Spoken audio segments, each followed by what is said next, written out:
What do you mean by neurogenic heart? When the heartbeat is controlled by nerve cells, so the maximum arterial pressure caused due to ventricular systole will be always maximum. And the second one is called hypo. Hyper means more, hypo means less. Then loss of fluid decreases the volume of the circulating blood and hence the pressure decreases. 120 mmHg is the systolic pressure and 80 mmHg is the diastolic pressure.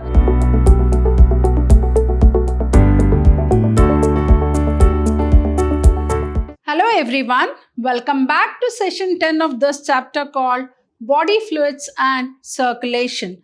This is the last session of this particular chapter called Body Fluids and Circulation. What are we going to study in this particular session? We are going to study about the different types of heart. What are the different types of heart? We come across myogenic heart and neurogenic heart. What is the difference between these two types of heart then? When the heartbeat is controlled by muscle tissue, then it is called as a myogenic heart. For example, you can take the example of human heart. Human heart is called as myogenic heart. Why it is called as myogenic heart? Because the heartbeat is controlled by the muscular tissue. Hence the name myogenic. A classical example what you all can give for myogenic heart is the human heart. Moving on to the second type of heart called neurogenic heart. The very word itself will tell you. That which is made up of when the heartbeat is controlled by nervous tissue or nerve cells, then it is called as neurogenic heart. For example, you can take the example of king crab or otherwise it is called as limulus. So what is myogenic heart? When the heartbeat is controlled by muscle tissue, then it is called as a myogenic heart. And the example you can give is human heart. And what do you mean by neurogenic heart? When the heartbeat is controlled by nerve cells, then it is called as neurogenic heart. So the classical example what you all can give for neurogenic heart is king crab, that is limulus. Hope you all have understood the two types of heart, namely the myogenic heart and the neurogenic heart.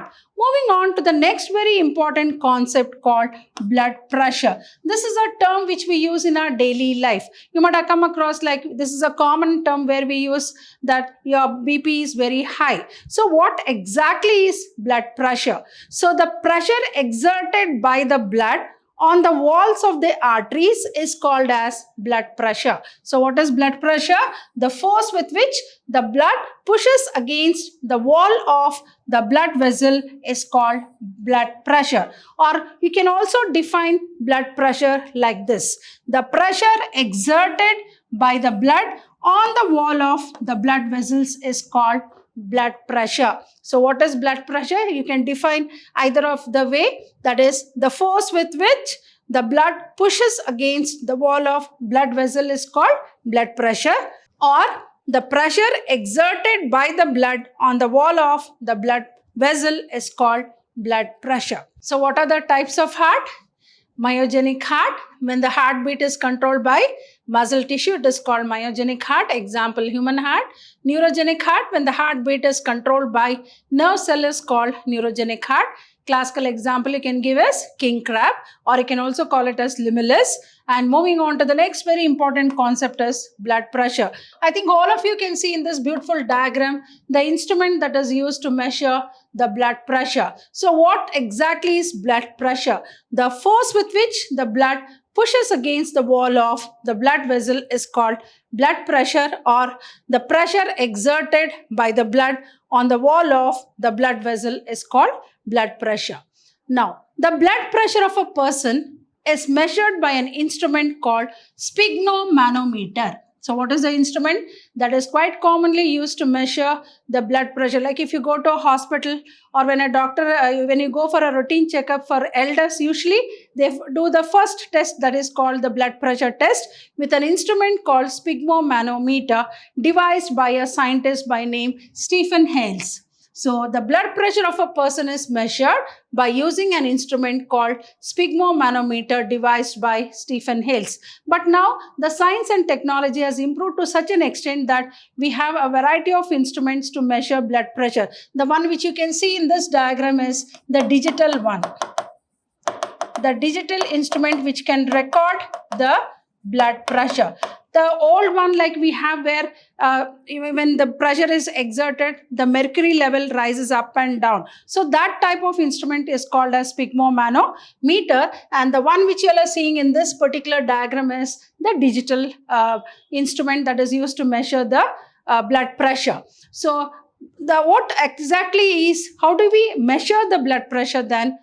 The blood pressure can be measured in two phases, such as systolic pressure and diastolic pressure. So based on the systolic pressure and diastolic pressure, we can calculate the blood pressure. Hope you all know that normal blood pressure should be 120 by 80 mmHg. So the blood pressure can be measured in two phases. One is called the systolic pressure.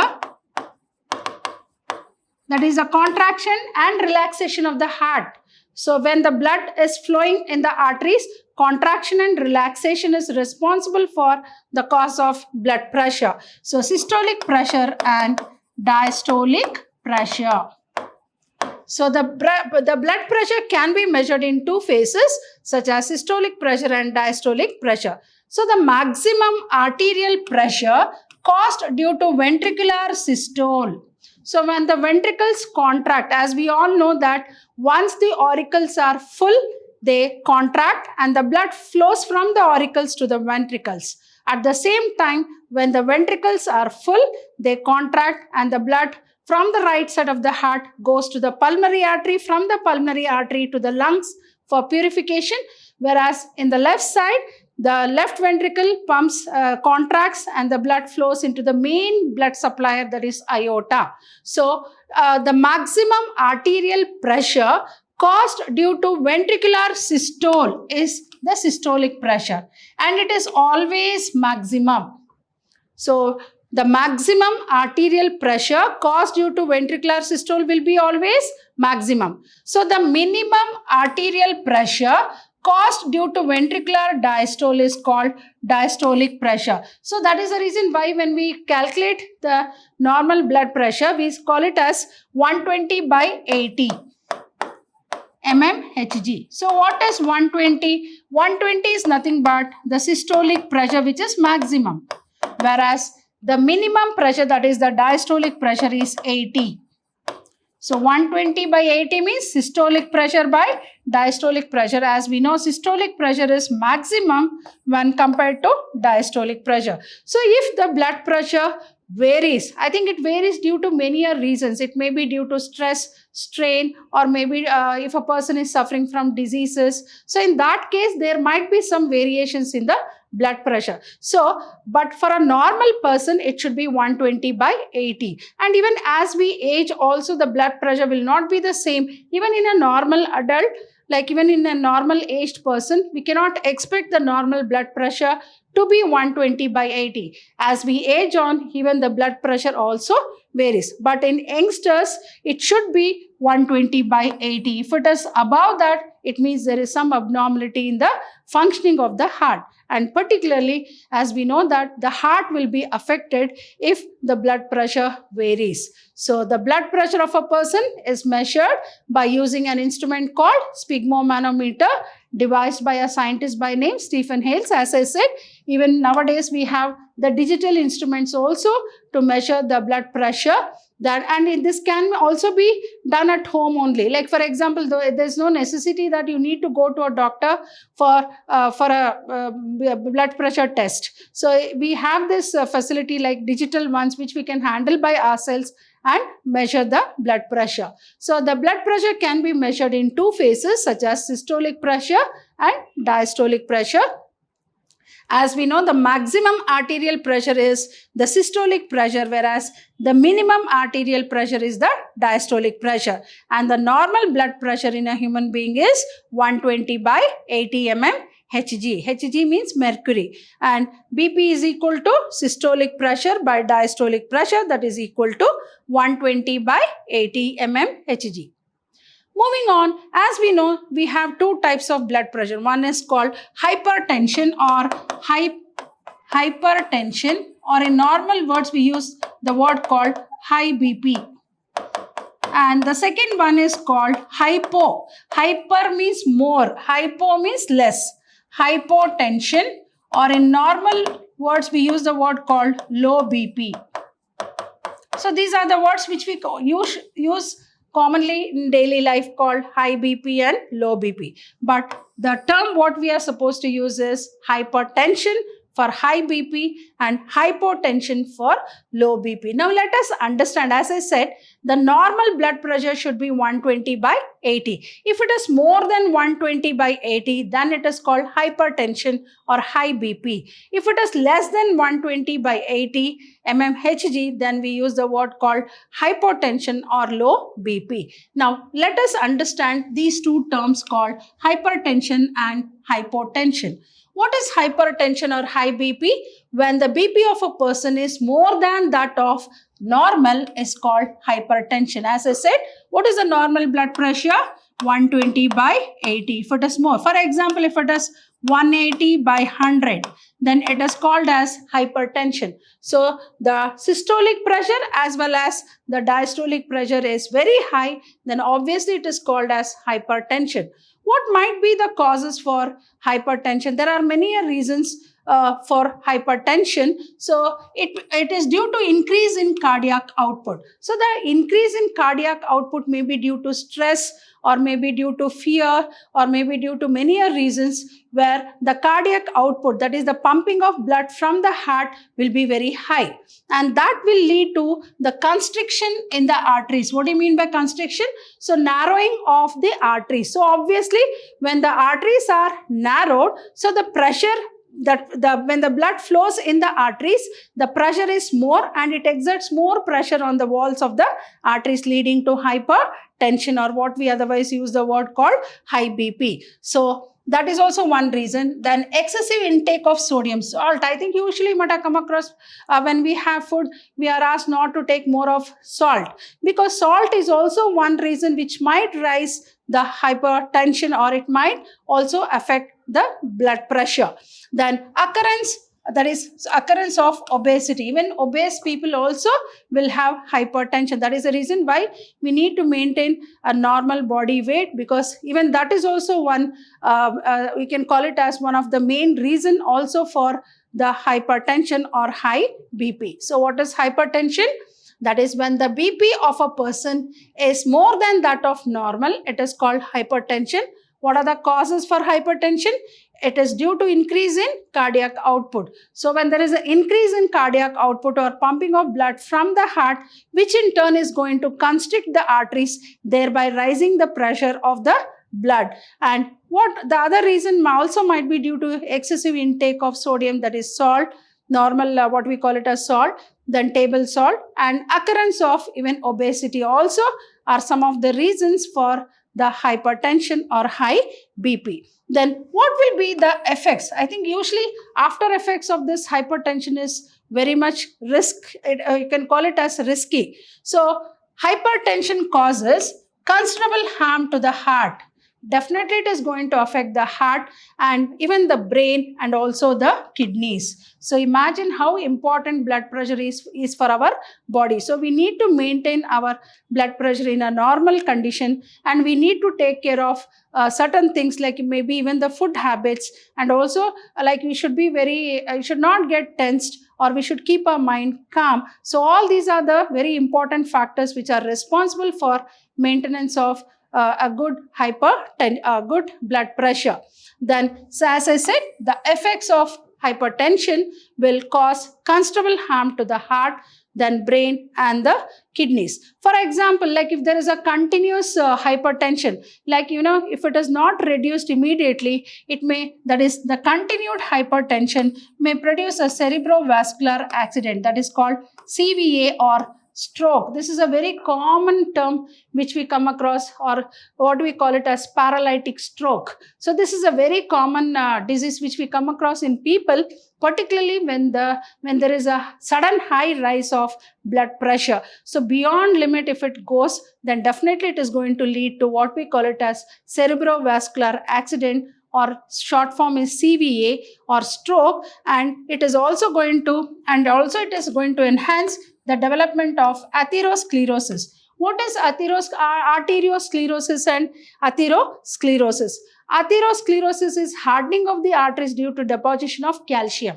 So more the deposition of calcium, then the arteries will be narrowed. So that is also one reason for hypertension. Or it may be also due to that is arteriosclerosis, that is due to deposition of more of cholesterol on the walls of the arteries. That is also a reason why we need to maintain the lipid level or the cholesterol level to a normal condition in our body, which is also going to be a reason for cause of hypertension. So, and as it, the elasticity of the arteries will be reduced, and obviously it is going to affect the brain. So hypertension, as I said, when the BP of a person is more than that of a normal, it is called hypertension.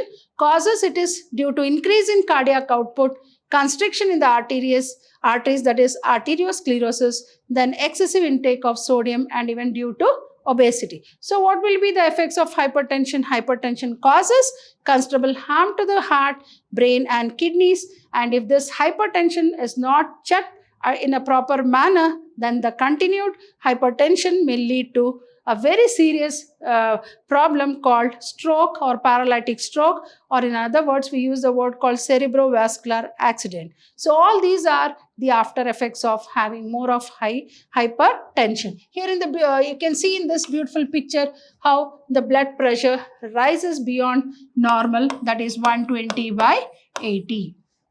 Moving on to hypotension. Even this is also not good for the body, nor hypertension nor hypotension. Even sometimes we can say hypertension is better than compared to hypotension, because sometimes the person, if his blood pressure is below 120/80, he may also go to a coma condition. So that is also, we can say, hypotension is much worse than hypertension. So what is hypotension or low BP? When the BP of a person is less than that of a normal, is called hypotension. As I said, for a normal it should be 120/80, that is systolic pressure by diastolic pressure is 120/80. For example, if a person is hypotension or having low BP, then instead of 120 it will be 100, or 80 it will be 60. So this is beyond 120/80, less than 120/80, and that will lead to what we call it as hypotension. So when the BP of a person, I think here you can see in this picture,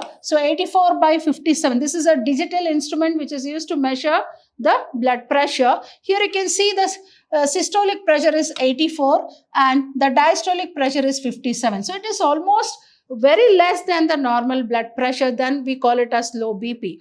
So when the BP of a person is less than that of a normal, is called hypotension. What might be the causes? Just like how we have come across the causes for hypertension, in a similar way, there are many reasons or many causes for hypotension. Loss of blood due to hemorrhage. So when there is a brain hemorrhage, then usually it may lead to, as I said, they may go to coma condition.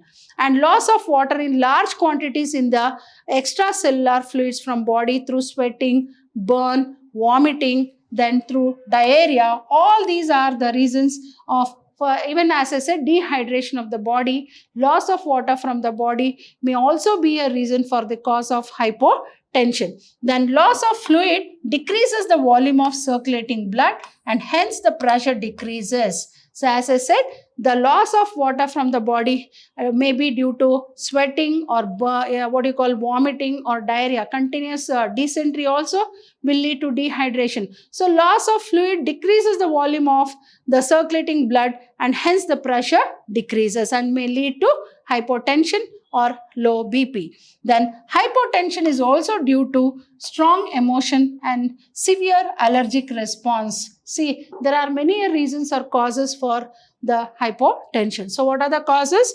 Loss of one such causes, loss of blood due to hemorrhage, loss of water in large quantities in the extracellular fluid from body, maybe through sweating or through vomiting or through diarrhea, loss of large quantities of urine also is also a reason. Then loss of fluid decreases the volume of the circulating blood and hence the pressure decreases.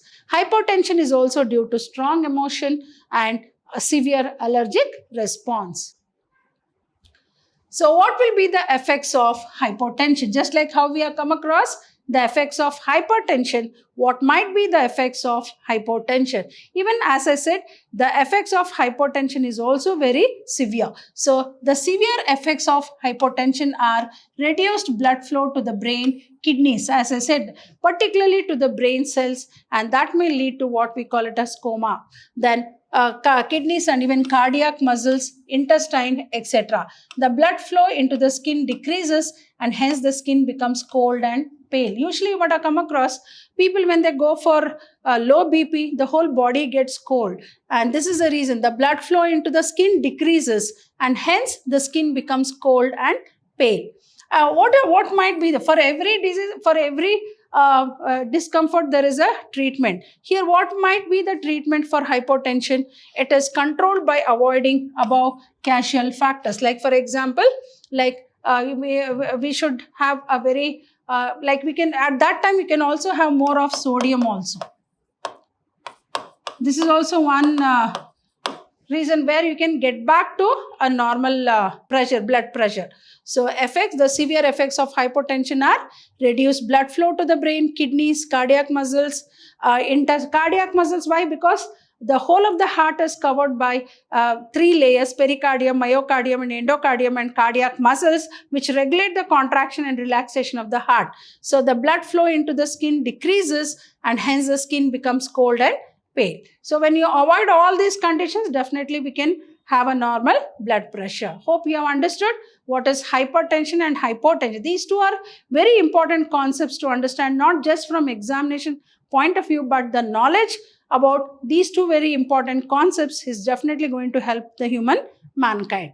Now, hypertension, as I said, is the term for blood pressure that is higher than normal.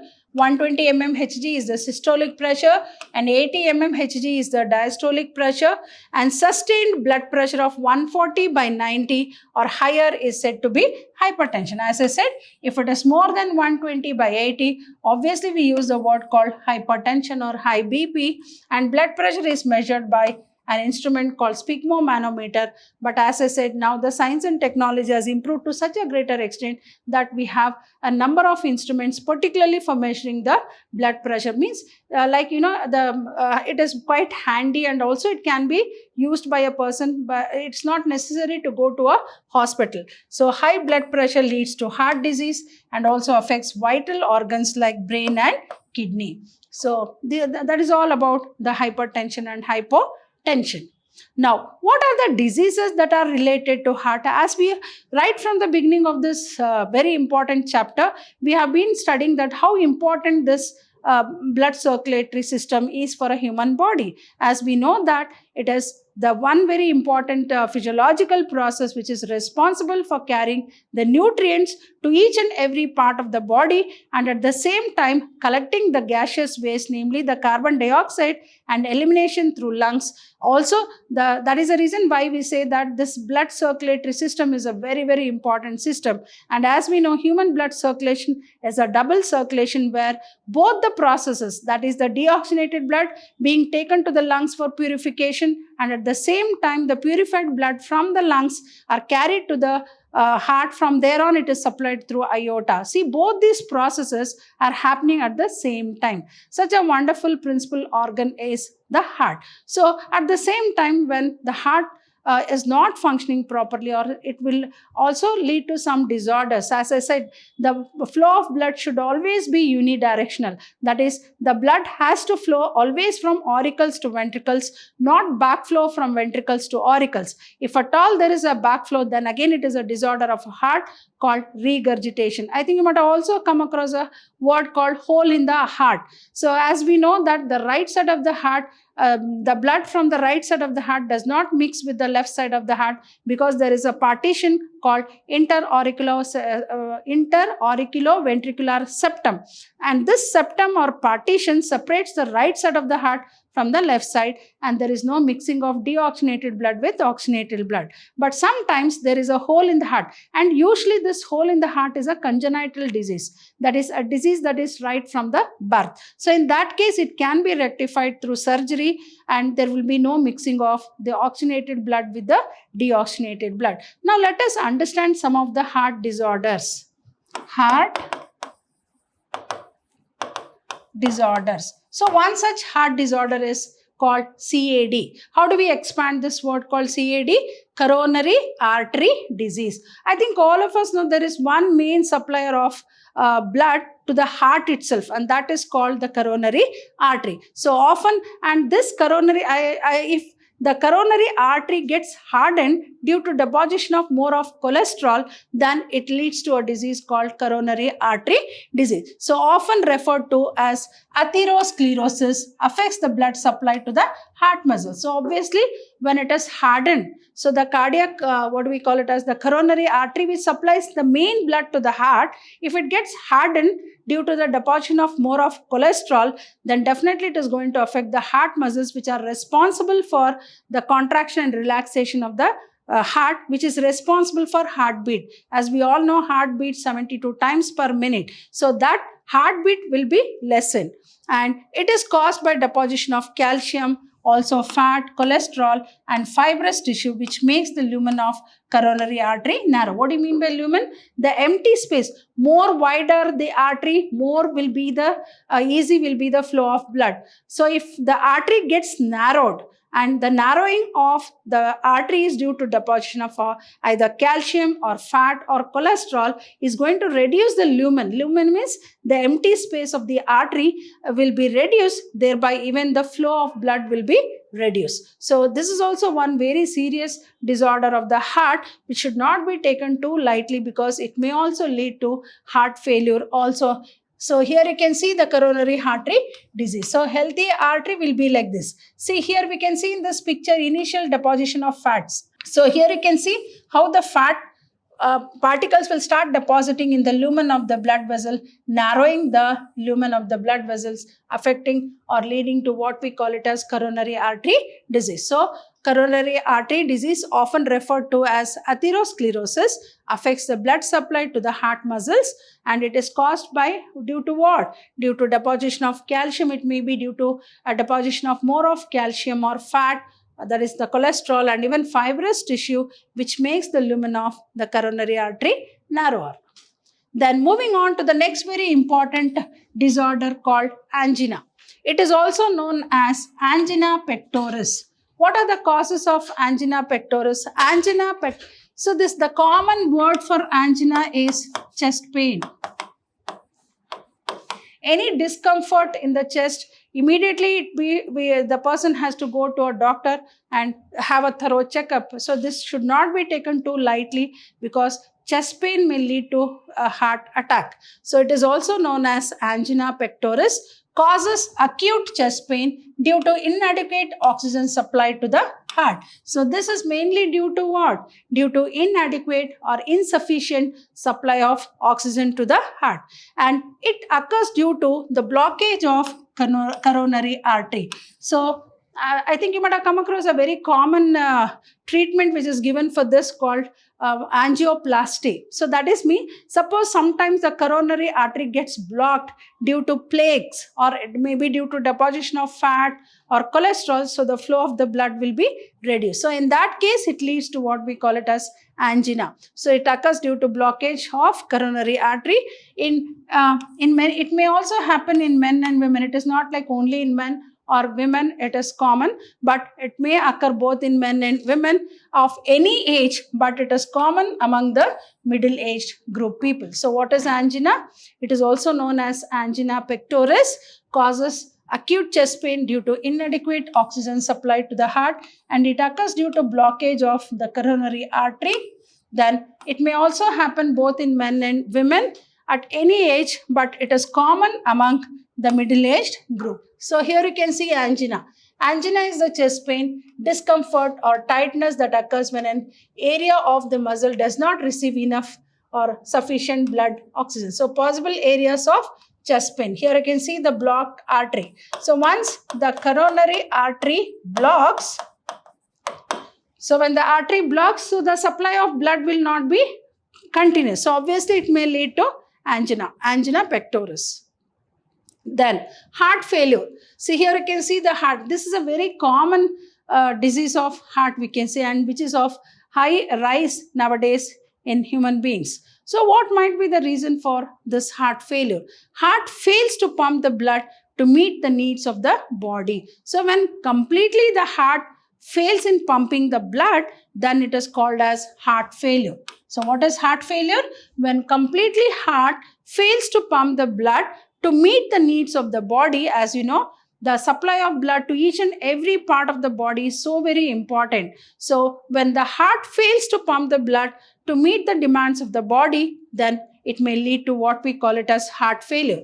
It is a state of the heart when it is not pumping blood effectively. As we all know that the pumping of blood, contraction and relaxation of the heart is so very important for the supply of blood to the different parts of the body. So that may lead to what we call it as heart failure. Next, cardiac arrest. The heart stops beating. So what do you mean by cardiac arrest? Suddenly the heart stops beating and the person may collapse. And heart attack. What is heart attack? Heart muscles are damaged suddenly by an inadequate oxygenated blood supply to the heart muscle. So immediately when oxygen is not supplied to the heart muscles, then may lead to heart attack. So one is heart failure, one is angina, one is CAD. So what are all the disorders of the heart? Disorders of the heart.